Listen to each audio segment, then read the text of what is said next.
You ready to catch big fish?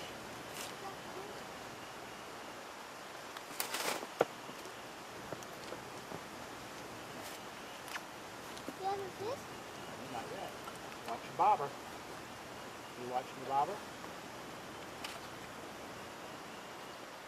Don't kill me.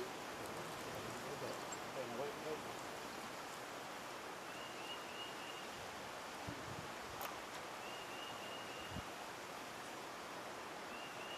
Alright, reel him in, bud. I think you got a... Oh, okay. I'll go back out. Oh, yeah! Oh, almost, bud. Almost. There we go.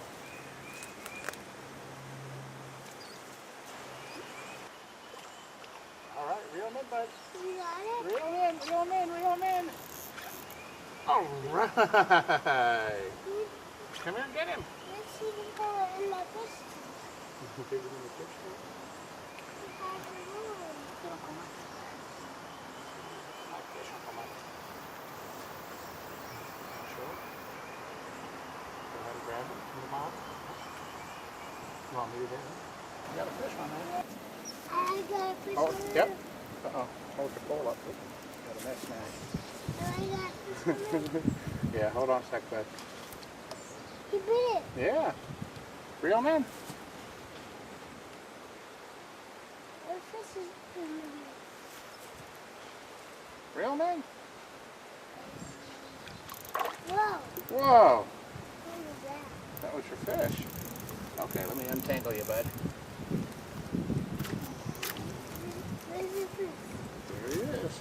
Is that the fish you caught? That's another fish. It's another big fish.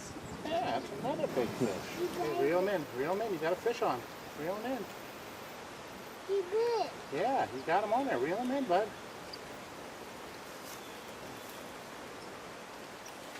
Uh-oh. You got him? You got the fish? Yeah, you got him. Reel him in. You got him? Whoa! Look at that. That's him.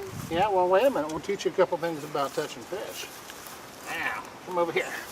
Yeah, turn around.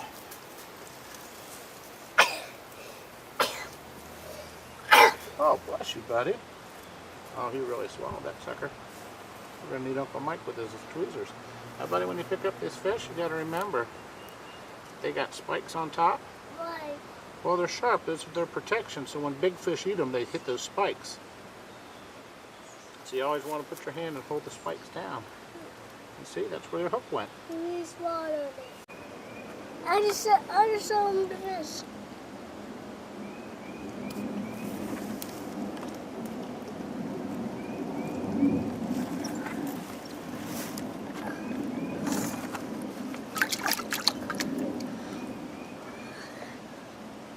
Where is he? Hey, there's a fish in the water. I'd be willing to bet a lot of you out there, just as myself, were introduced to fishing on a small pond looking for bluegills. They cooperate well and aren't hard to catch. As time went by, most of us moved on to more advanced tactics, more glamorous species like bass, trout, sailfish perhaps, blue marlin.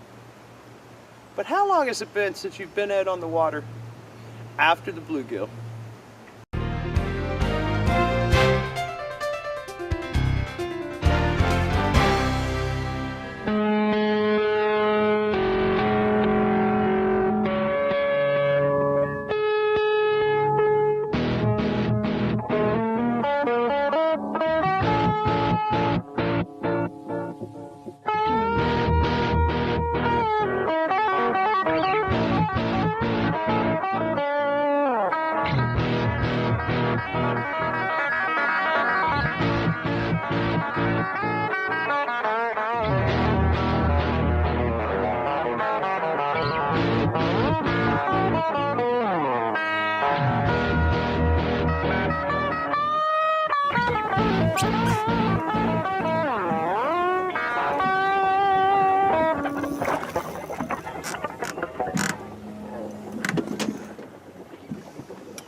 Yeah! Yes. You got a nice one? Oop. Woohoo! You don't need a net, but that's...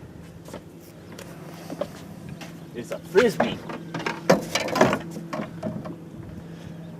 Frisbee fish. Bluegill are very cooperative and easy to catch.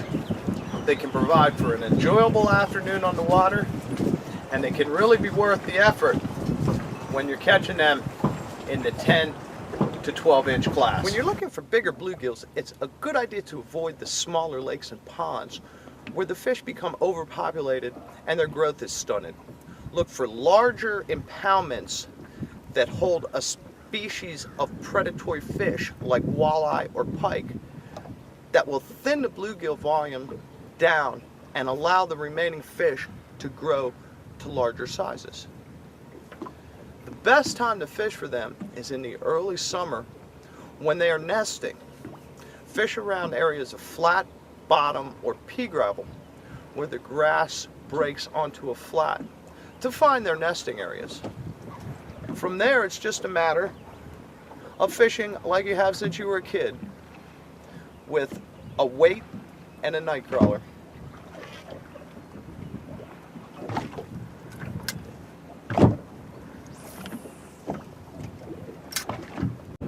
Once you've located the beds, either anchor on them or throw a marker out and drift back and forth across them.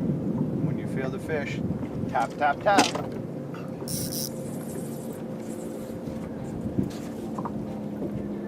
Oh, look at that pretty fish right there.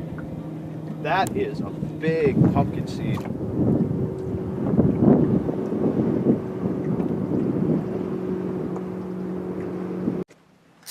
There he is. He's coming up. Oh, spunky old devil there, right there. Yeah.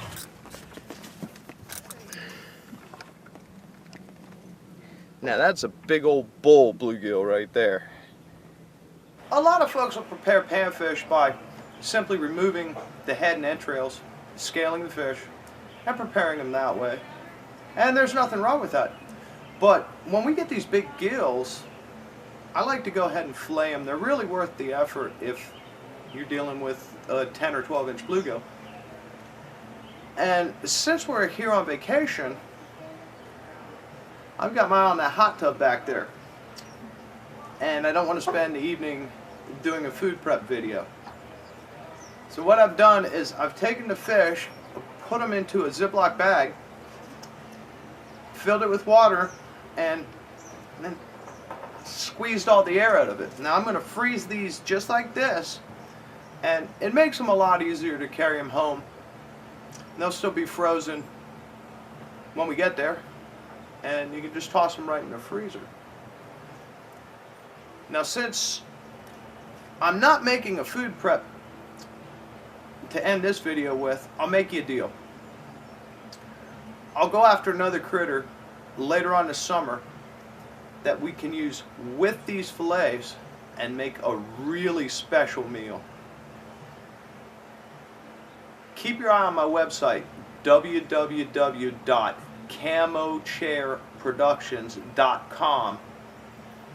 If you're viewing this at the video host site, click on the link in my profile.